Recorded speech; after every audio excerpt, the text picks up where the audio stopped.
This is Coffee, Country, and Cody. So the national news story that the radio audience just heard as we welcome you in on our Circle streaming platforms all over the world. You can go to CircleCountry.com and link to your favorite platform or just watch at CircleCountry.com. With Kelly Sutton, Charlie Mattos, Annie Nye, she's the studio director, master control at the Opry House. Jeff Roberts is a gentleman out west, I want to say it was Washington, had fallen 400 feet into a crevasse. And in doing the news story, they asked the guy who's the head of the rescue operation, said, well, what do you do? And he said, well, I just put a guy on a rope, sit him down, buckled him up, brought him out of there. That was it. It's like another day at the office. Now, notice, he wasn't the guy on the rope. Right. Oh, wow. But this is how we do it. It's not a big deal. It was very understated for all the drama that led up to the story, and then there was the sound bite. Somewhere Hank Williams Jr. is saying, that wasn't how it happened to me, brother. How many feet was his fall? Was Hank Williams 500, Jr.? wasn't it? Yeah. Not to be outdone. Like a football field and a half, I think. Yeah. So, I knew it was big. Yeah, he was falling on his hind end, feet first, and then when trying to dig in, flipped over. He was going so fast, and then he was going down head first, and that's when he hit the boulder. Oh, yeah. Okay, not good. Hey, Craig Campbell is coming to see us. Presenting sponsor of Coffee, Country, and Cody. New to the show this morning, Grindstone Cowboy, Eagleville and Shelbyville. Those are local. Thank you, Kelly. And also sponsor of the CMA Fest, the Cornhole Tournament. Yeah. Which will include, this is on Tuesday the 4th, so a week from today, actually, believe it or not, it'll be here that fast. From 11 to 4 o'clock, 6th and Peabody, Colby Calais, who's a birthday girl today, Jared Neiman, Lewis Bryce, Julia Cole, the Swan Brothers, Zach and Colton, and many more. Craig will also wrap things up when it's all said and done with a concert. Oh, and he's going to preview that, and hopefully, is he going to play live for us this morning, Charlie? Is he bringing? I'm not sure. I think there may be a conflict this morning, so we may have to find out if he's going to make it. So, all right, that's fine. Yeah. Well, you said the Swan Brothers, and that brought up one of the funniest things I've ever done on live television. We had a competition, the Swan Brothers and myself, with Birdie Bot's Every Flavor beans. So they are jelly beans, but some of them are great. Some of them are like grape and cherry, and others are like grass and bogey flavor, and one is burnt popcorn, but the other is earwax. So you just don't know what you're going to get. And we had a thing where And they're called what? Birdie Bot's Every Flavor beans. They come from Harry Potter. But the Swan Brothers, I had them on either side of me, and we would spin a wheel, and then whatever it pointed to is what we had to eat live. And I can't remember if it was Colton. No, I think it was Zach. Zach got spoiled milk, and he almost threw up on live television. It was a beautiful clip. I have it somewhere. So. The ordinary flavors are chocolate, peppermint, and marmalade. Yeah. But also less fanciable, spinach, liver, and tripe. Tripe. Yeah. Oh, tripe. I ate a lot of tripe when I was a kid, till I found out it was the stomach lining of the cow, and it stopped being quite so tasty. Tripas in San Antonio, morning breakfast tacos. A lot of tripas tacos going around. There are also strange and unusual flavors, much like what Kelly just described, that are not actually foods, but grass, farm dirt, vomit, earwax, paper, and spoiled milk. Wow. Yeah. So when you said Swan Brothers, that's immediately where my mind went. We're not doing that this morning, though. We're just going to be talking about entertainment headlines. And coming up, Travis Denning has a debut album. We're going to talk about it, and then he's going to come in the studio live with us a little bit later on in the show. Dolly has a new album that she has announced and a docuseries. Plus, her new exhibit at Dollywood is now open. Plus, more from CMA Fest, what you can expect with Universal Music Group. All that coming up. I was just reading that Dumbledore said that in his youth he ate vomit-flavored ones, but as he grew older he thought he might try a nice toffee. Toffee's better. Yes. I remember when Jelly Bellies first became the thing, and the buttered popcorn Jelly Belly was like so unique. I think Jelly Belly makes Birdie Bots. Oh. I think they're the same. They're in cahoots. Okay. Well, that makes sense. Remember Pop Rocks? Oh, yeah. They used to, there was an urban. Is it ever going to stop? Is it ever going to stop? Oh, there was that. You remember Mikey from the Life cereal commercials? Yes. There was that urban myth that he died eating Pop Rocks, that he choked. Well, it was Pop Rocks and soda. Oh, is that what got him? Yes, Oh, that was the urban The soda legend. part didn't make it up Like to he Rhode drank Island. a Coke and then ate Pop Art. Oh. You can't do both. The carbonation will kill you. Not recommended. Good morning. Aren't you glad you came? Huh? This is Coffee, Country, and Cody. It's 8:15 in America's Music City. Welcome to Tuesday after Memorial Day, a long holiday weekend, and a big birthday celebration weekend for Kelly Sutton's daughter, Reese, who is 15 and has moved out on her own, got her own place in the Gulch. Well, She's living there. it wouldn't surprise me at this point. I'll just tell you that. She probably would be like, hey. Can you spot me a little money for rent just this first month? Because we had to put down a lot of deposits. That's right. That's right. The fun thing is, she went on a school trip and they were going to be in New York. And I wanted to make sure that she had access to money should she need it. So interestingly enough, you can now add your credit card to your wallet on your phone. So you just go, boom. Mm-hmm. Well, guess whose credit card is still connected to my child's phone? Ooh. Boop. Oh, that's a fatal flaw. Boop, boop, boop, boop, boop, boop, boop, boop, boop. Oh, no. No, she's been really good about it. But it is funny because she's like, oh, so it's not real money. It's mom's money. It's like Just a social beep. media followers. They're not real. These aren't real Not people. Real people. It's just a beep. I just go beep, and then there's no big deal. No, she's learning about all of that stuff. We're teaching her about. It was a great birthday party. We had a great weekend. And what was our theme? Do we have a theme? Of course. Have you met my kid? Oh, yes. Yeah. Right. It was Midsummer Night's theme. So everyone came in long dresses, long flowy dresses. The young gentlemen wore suits, many of them, and she had flower crowns for everyone. And she hung fake wisteria vines all throughout our deck. And it was beautiful. I was like, wow, you did a really great job here. Good job, kid. Didn't know you could do it. It's all on your credit card. Beep, beep, beep, beep, beep, beep, beep, beep, beep, beep.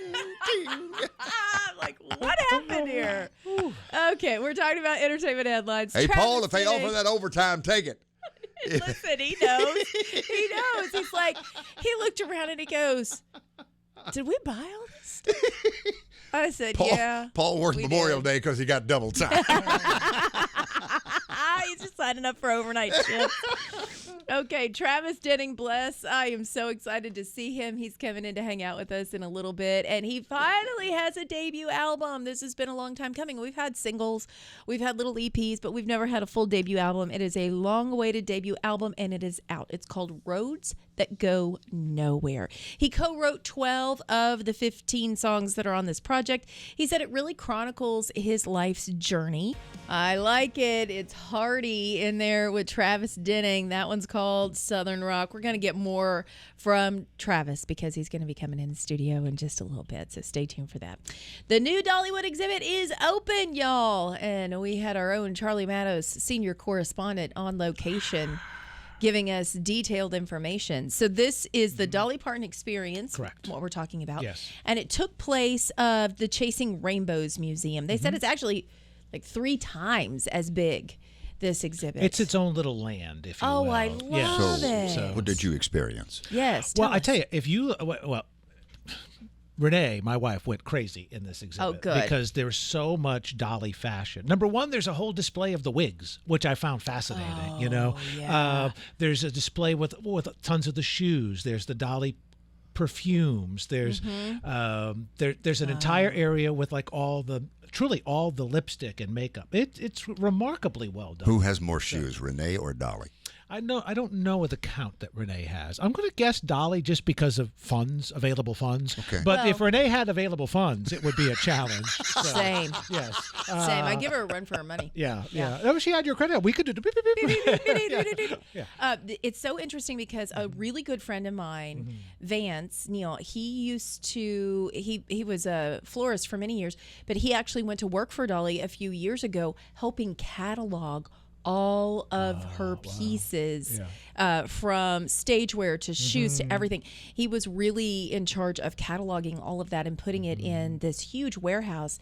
And many of those pieces are now at this new exhibit. Yeah, and everything spanning from wardrobe from the Porter Wagner show to, what she wore for Rockstar. So, She's kept it everything. catalogs the 50, 60 years. It's incredible. And not just her personal stuff. She keeps everything that's been given to her. Over her career. Yeah. Or at least as much as she can. Yeah. And that's where she has these multiple warehouses. Yeah. Just full of things. Full. It was so cool to see handwritten lyrics to Puppy Love, her very first single, which was really neat. The tour bus, you can go on her tour bus and spend time in there. And they only allow 5 or 6 at a time, so you feel like you can really experience it. Yeah, it's really very, very well done. That's so cool. Well, she also has a new album that's coming out. This was just announced. She is paying homage to her family's lineage with her forthcoming album, Dolly Parton and Family, Smoky Mountain DNA, Family, Faith, and Fables.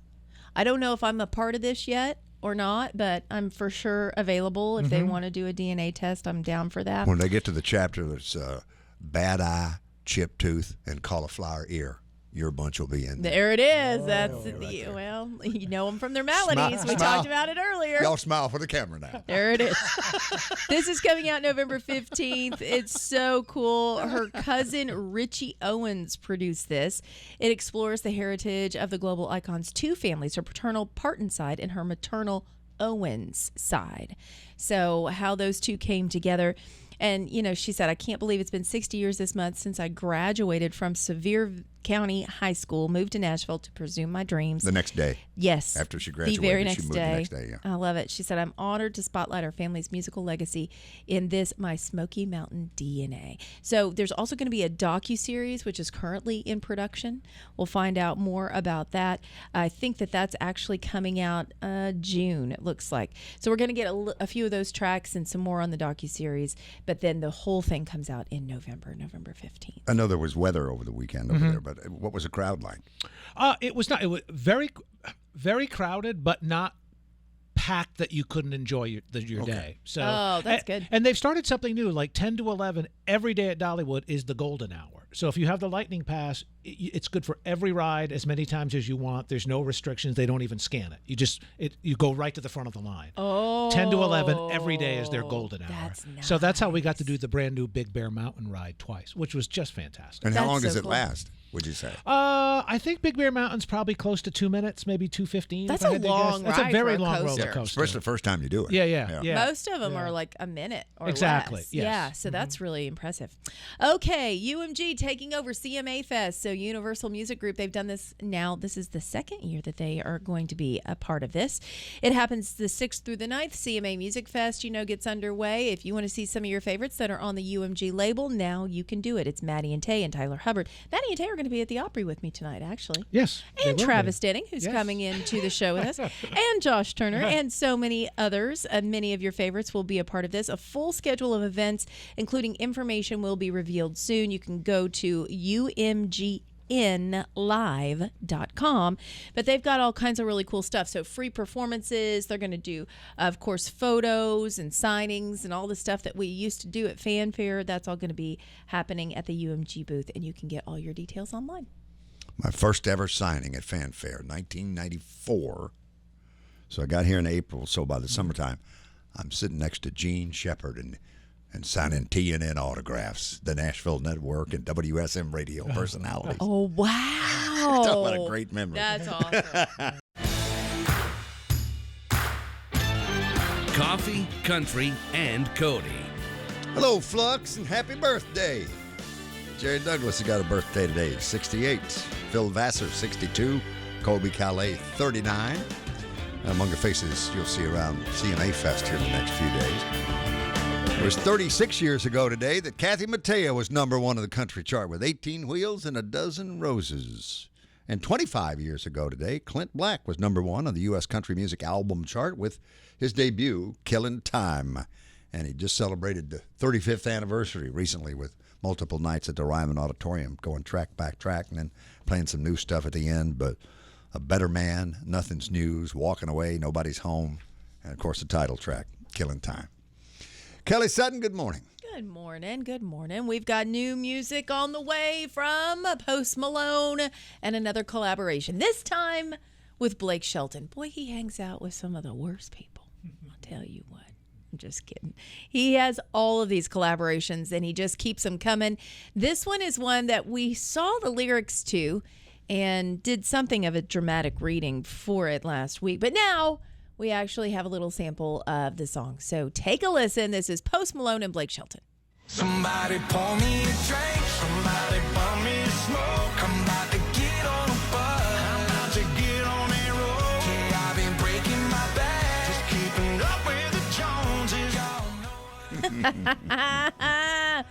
I really am very excited about all this stuff because every time you see Post Malone singing country music, he is smiling from ear to ear and laughing and having a good time. And I'm like, well, you know what? He literally loves this. He's loving this on a different level. And so that makes me like him a lot. That is now one of the another collaboration that he has. He has already released, of course, his song with Morgan Wallen, I Had Some Help. That went to #1 on the Billboard chart. And then he also has his little collaboration that he did with Hardy. It was on the Diff tape, and that was Joe Diffie's Pickup Man. That was the first kind of toe in the water that we had from Post Malone. So now I think it's just a full-on cannonball. He's grabbed his knees and dumped into the deep end. We're happy about that. All right. Morgan Wallen, boy, oh boy. He has a bar that is opening here in Nashville. Morgan Wallen's bar was supposed to open this past weekend, but we've had a little bit of a snafu. And no, it's not because of the signage. If you've been following along, he wanted to have a sign that was posted out in front of his bar, which is called This Bar. And we always said there needs to be another one across the street called That Bar. But this bar, that went in front of his Nashville councilman, and they denied it. So he does not have a certain sign. There is a sign that says This Bar, but then the one that kind of wraps down the side of the building pointing to it was denied. That has nothing to do with the fact that this bar is now not open. It was supposed to open on Memorial Day weekend, and after placing this out for everyone to read, we now know it's going to be delayed. We're very proud of our team who worked tirelessly to prepare Morgan Wallen's This Bar in Tennessee Kitchen for opening, but a ground-up construction of a 6-story venue is a very complex process. Therefore, we will be delayed. We look forward to welcoming guests soon. Didn't say when. So, again, pushed back. We'll let you know when we find out that it's opening. We do know Lainey Wilson's bar, Bell Bottoms Up, is scheduled to open on the 31st. And I think that's still exactly when it's going to be happening. So we'll find out more about that. More Coffee, Country, and Cody is on WSM. He has given us so much music, his own as well as songs he's written for other people in the time that he's been in town. And the months have turned into years, and are you at a decade yet? Where does it go? Huh? Yeah, I've been here since 2014, so 10 years. A decade. Oh, okay. And finally, your first full-length motion picture is released. Isn't it crazy? They said debut album, and I was like, I mean, my first single was 6 years ago, but I mean, it is my first full-length album. I did a double take when I read it. Travis Denning is here this morning on Coffee, Good to see Country, and y'all. Cody, and an album called Roads That Go Nowhere. And I want to know where the photo of the artwork was taken. That was taken on Westlake Road, which runs in Twiggs County, just really close to like where I grew up, just over the Houston County, Twiggs County line. And a lot of good times, a lot of beers drank, a lot of memories made on that road. And so that was definitely the first verse of Roads That Go Nowhere. It talks about hitting a back road and your mom saying, you know, staying out all night. That's a road that goes nowhere. So I knew it had to be the album cover. And For people who are not familiar with Georgia geography, take a look at that picture and say, hey, let's all pack up and go there. hey, that's what we did. That was our road. You know, everybody's got one. That was ours. Yeah, as soon as you said, I wonder where you took that, I said, that's got to be Georgia. That's got to be it. I literally drove down one night, woke up at like 7 a.m, went out there, took a picture, and drove right back to Nashville. Did you know, kid? Oh, yeah, literally. We drove down there. We shot a little performance video for Mulgee River. That goes to the river. Yeah, it was like down, back, took a photo, came right back. Take a crew, or it was just you and Madison? It was me, my manager, and the photographer. Oh, okay. Yeah. So it was easy peasy. So you grew up around Warner Robins. Around Warner Robins, yeah. Bon Air specifically, little unincorporated town that we lived in. But yeah, so born and raised there. A short stint in Utah growing up, but mainly all Georgia. So what was playing on the speakers of your first car when you were driving around those back roads? Man. Well, a little bit of everything, but I mean, definitely, Southern rock. There's something about the Allman Brothers that kind of sounds better on a back road in Georgia. And actually, if you went on the other side of Westlake Road and cut through this place called Charlene Plantation, that was Chuck Leavell's property. And Chuck Leavell is the music director for the Rolling Stones, but he also briefly played for the Allman Brothers and recorded on a lot of great stuff. So it's in the water, it's in the dirt over there. Well, it's Travis Denning this morning on Coffee Country and Cody. And of course, I mentioned you. We know you for the stuff that you've recorded, but the things that other people have recorded that you wrote, like Morgan Wallen, I hear that pays well. Yeah, it don't suck. I'll tell you that right now.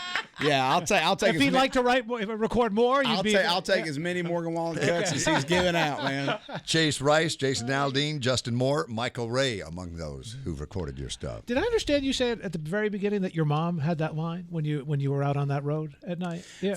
On roads that go nowhere. Yeah, it was like that. Was just thinking about. Mama said nothing good happens after midnight. A truck full of buddies and 12-pack of something light. I love that. I ain't got no sponsorship yet, so it's something light. Leave it there. Leave it Any blank. of y'all beer makers listening out there, I'll sell That is you in. actually very smart to leave it generic until, right? I love that. Yeah. Never give it away for free. We don't pimp no logos or anything unless there's an That's ulterior good. motive. All right? Good. That's how we work around here. That's what you learn after 10 years in this town. Exactly. First year you might have Yeah. put something else in there. You Now got you're to like, throw me $100 or something to get it in there.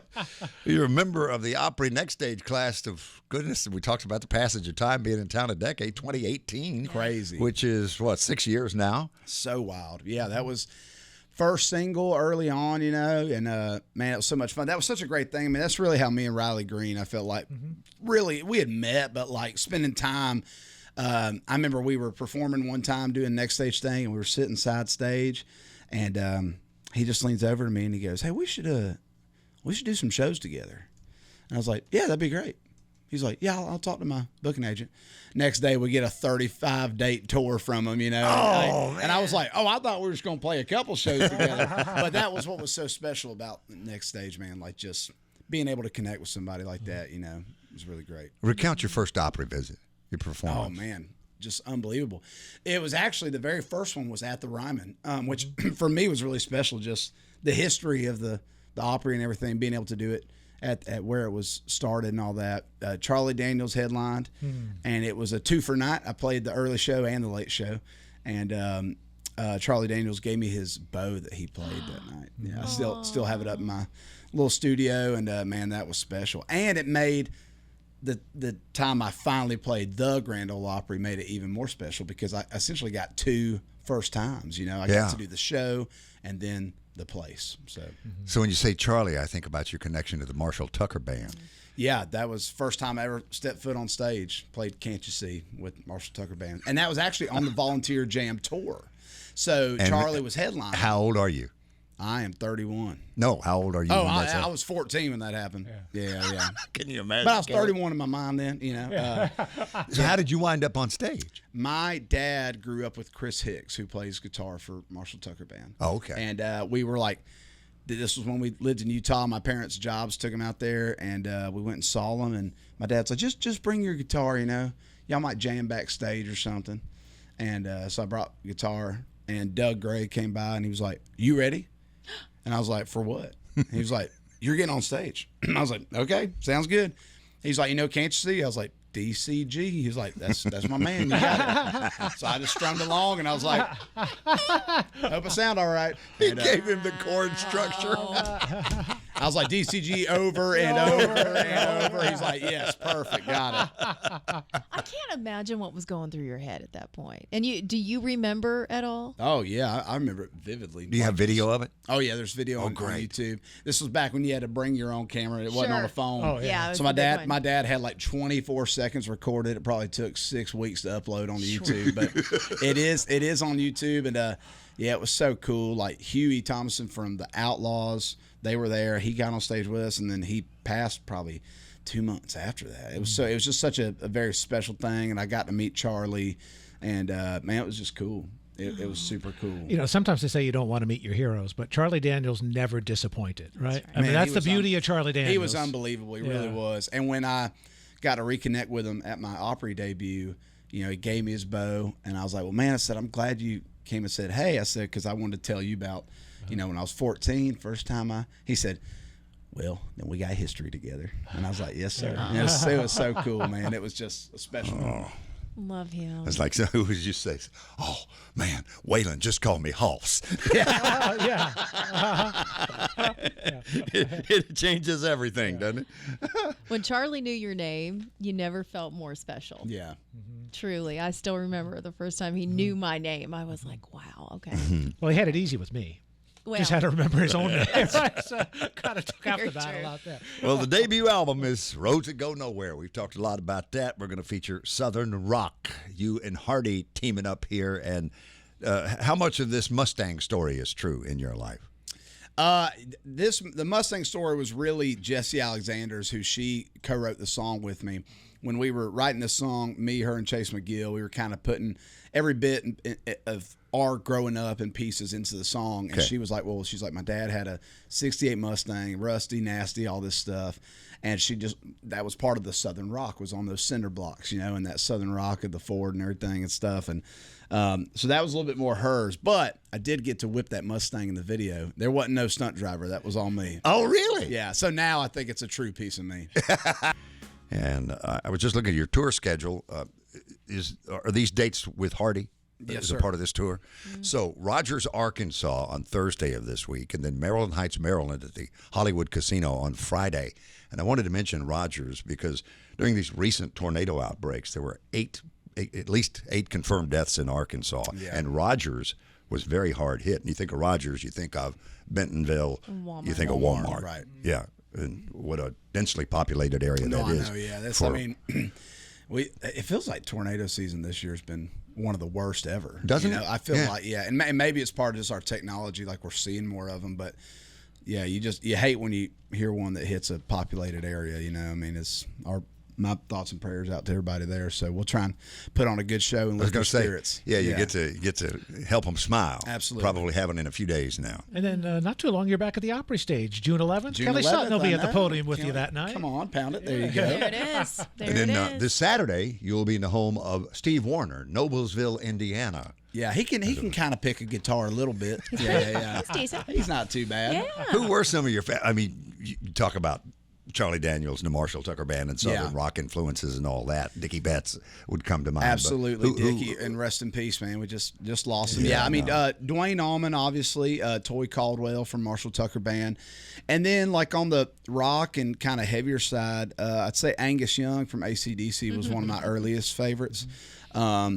And then Dimebag Darrell from Pantera, and a little bit more modern hero, but there's a metal band called Lamb of God I've always loved as a kid, and their guitar player Mark Morton really was like, to me, he was almost like a blues player that just played in a metal band. And I've been fortunate enough over the last 2 years, I've gotten to know him, and we've written some songs together. He played a guitar solo on my record, which was for 13-year-old Travis, that's pretty big right there.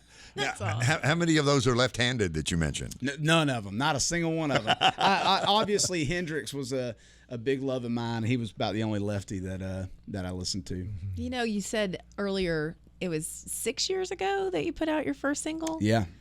What would you go back and tell that Travis? Put After a Few out first. Because David Ashley Parker from Powder Springs was first. Yes, and it was I tell people I'm a 1.5 hit wonder. After a Few went number one, Dave Ashley Parker was 32. All that aside, I would just tell him to just enjoy the ride. I've enjoyed all of it, and those early years were so fun. I mean, honestly, like doing radio tour and playing all those shows and being able to go everywhere, and then starting to hear people sing that song back and stuff. I mean, I just say soak it up. The funny thing is, I remember meeting you early on, and you were never intimidated. I felt like. Yeah. Was that bravado, or were you just always like, "Hey, man, this is what I'm gonna do," and probably blissful ignorance mainly. Okay, yeah. and that's good too. I think I think that's part of it. Like you gotta go on stage and be like, I'm supposed to be here and I'm gonna freaking kick the door in, and like you gotta own it. Yeah. But also you gotta be dumb enough to be like, I'm just gonna put out a song that has 10 words in it, 10 syllables, and it's about a fake ID, and like, yeah, I'm sure people relate to that. And I mean, like they did. I mean, it was great, and I mean, it's like it was a certified gold last year and stuff. So I think it's just kind of like sticking to what you like, and like life's too short to get upset about things. And after a few, it's platinum now, right? How many times? Multiple? Just one platinum. Okay. Yeah. Unfortunately, So far. Yeah, so far. I'm just putting it out there. There we go. Hey, yeah. Let's put it out there. It's gonna be too soon. So, like that. did Madison know you were an artist when she met you? She did.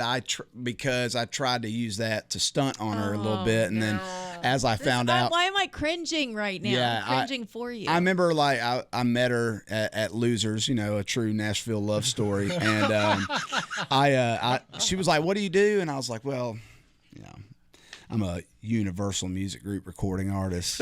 She's like, "Oh, that's cool. My dad was an artist back in the day." I was like, "Oh, what was his name?" She's like, "John Michael Montgomery." I was like, "Well, this trick ain't gonna work, I guess." I was like, "Oh, okay, cool." I was like, "Anyways, I'll see you later." We Bye.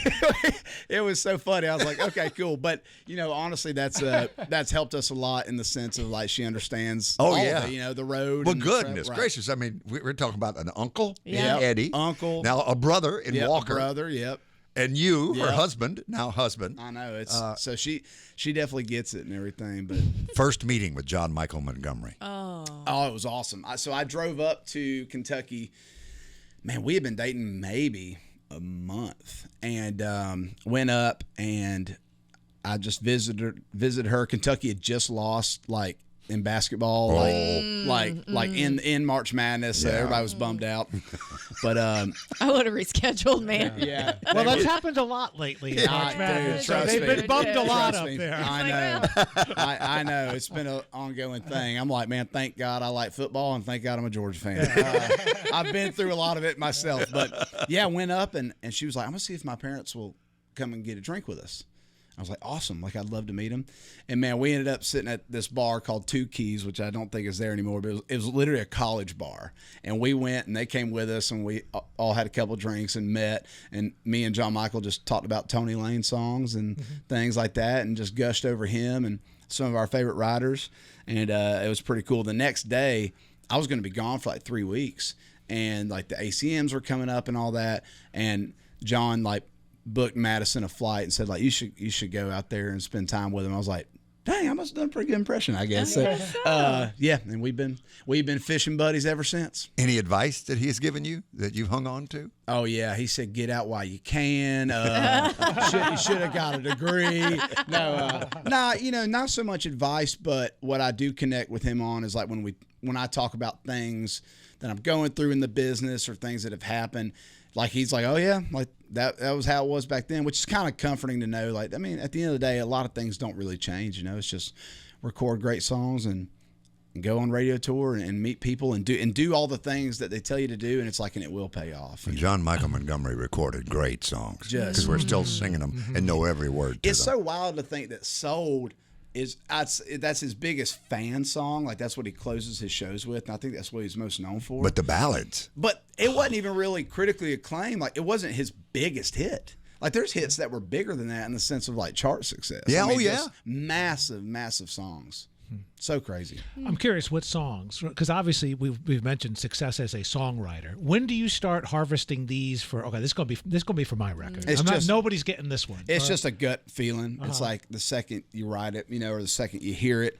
I remember when I heard "Why I'm Drinking" and "Add Her to the List," which I didn't write those songs, but I heard them and it was just like no brainer. Yeah. They just, for me, they filled a spot that I needed, in the album, and that's the best thing about recording an album is. When it's singles or an EP, like you can't really dig in my opinion. Like it's kind of like, well, we got to put out the live song, and then this one sounds like it's going to be a hit, and then this one's it. With an album with 15 spots, I can record a song like Mulgee River, which is just about the river that runs through my hometown. Like you can do that, and you can make moments in the record. And so I think just looking for when I'm thinking about filling those spots, that's just what goes in my head, and it's just a instinct gut thing. And then the other one is if Morgan Wallen says he likes it, then he can record it. No matter what song it is. That's correct. That is correct. Well, Arkansas has Calipari, but Kentucky has the Pope. Just wanted to point that out. And John Michael, if you're listening, absolutely. Good morning. Was our first morning with our new presenting sponsor, Grindstone Cowboy. And thank you to Craig Campbell, Craig and his wife, Mindy, the proprietors there in both Eagleville and soon Shelbyville. New location they'll have.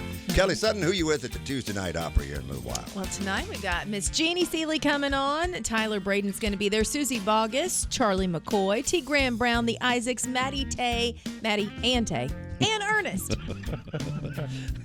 Maddie Tay and Ernest.